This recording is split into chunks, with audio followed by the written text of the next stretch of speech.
what happens when you mix shake and bake ranch and herb with a pretzel panko blend.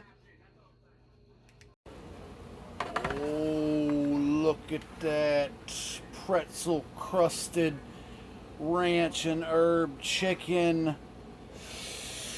Oh, yeah. That's what I'm talking about. That's what I'm talking about.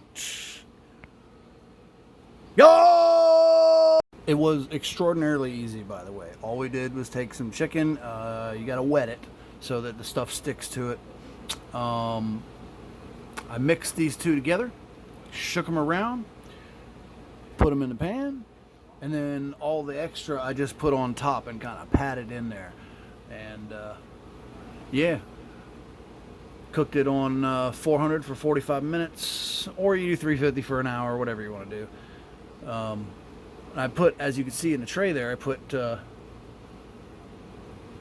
carrots and celery in the bottom of the tray for like when the juices came out. But as you can see, this coating held in the juices pretty well. There were none in the bottom, so disregard those vegetables because I don't think anybody's gonna eat them. They're just kind of dried out.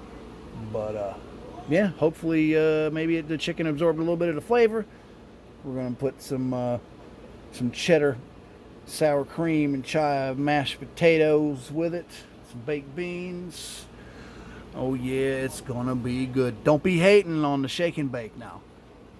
That might be ghetto, but you know what? It's delicious.